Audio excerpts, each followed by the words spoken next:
Estamos en la comunicación en estos momentos con Mirta Vázquez, presidenta de la Comisión de Inclusión Social y Personas con Discapacidad, para conversar. Ella es congresista de la República, claro está, para conversar sobre las acciones que tendría que estar dándose en el ámbito legislativo, como también desde la competencia propia del gobierno. Congresista Vázquez, ¿qué tal?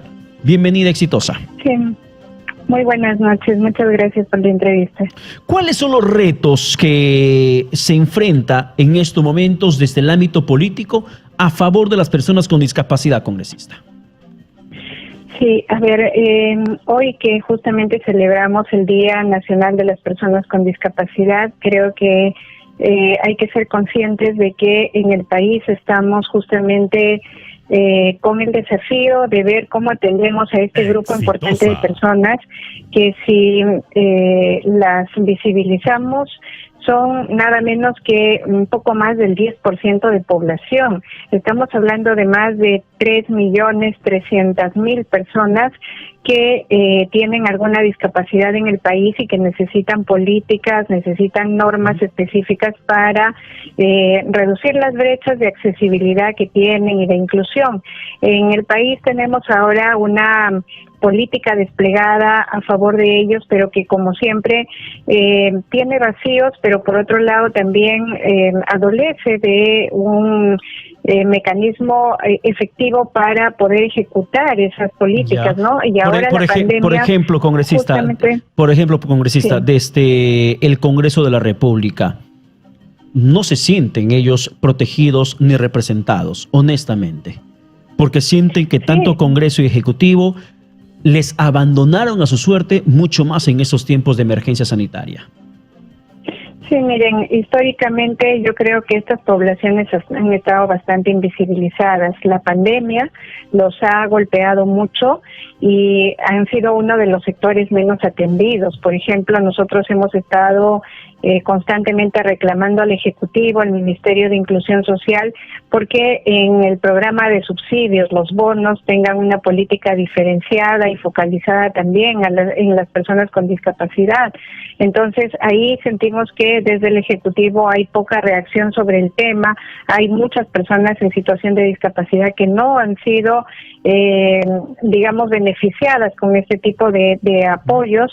En este momento, las personas con discapacidad están sufriendo como cualquier otra persona el tema, por ejemplo, de los despidos arbitrarios, pero en ellos la situación se agrava, ¿verdad? Porque no es fácil acceder justamente al empleo.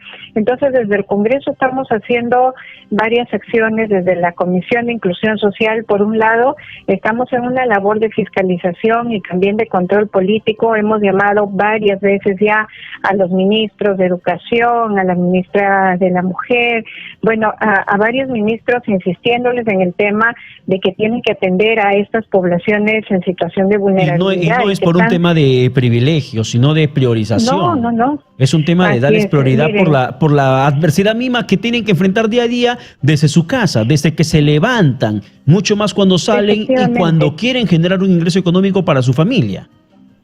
Efectivamente, Pedro, una cosa que hay que visibilizar es que estas políticas no son preferenciales, son políticas que responden a su situación de mayor precariedad y vulnerabilidad y solo buscan una condición de igualdad, ¿no?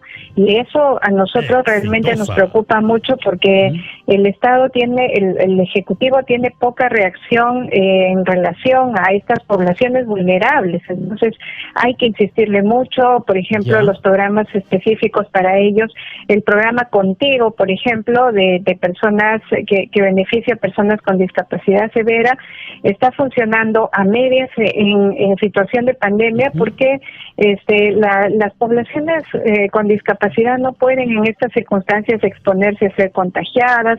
Hemos insistido al Estado de que llegue con los subsidios a sus propios domicilios, lo seguimos insistiendo, y cosas así, pero también nosotros estamos estamos haciendo un esfuerzo por legislar de manera rápida para que las personas con discapacidad en estas situaciones digamos, de desastre también puedan acceder a mínimos derechos. Por ejemplo, hemos sacado un dictamen para que las personas con discapacidad visual puedan acceder a los textos y a este tipo de material bibliográfico en diferentes, digamos, modalidades, porque ahora en la pandemia, con la educación virtual, no pueden acceder a este tipo de materiales. Congresista, ¿no? hay algo que no hay forma, congresista Vázquez, con una ley desde el Congreso de la República, obligar a las municipalidades,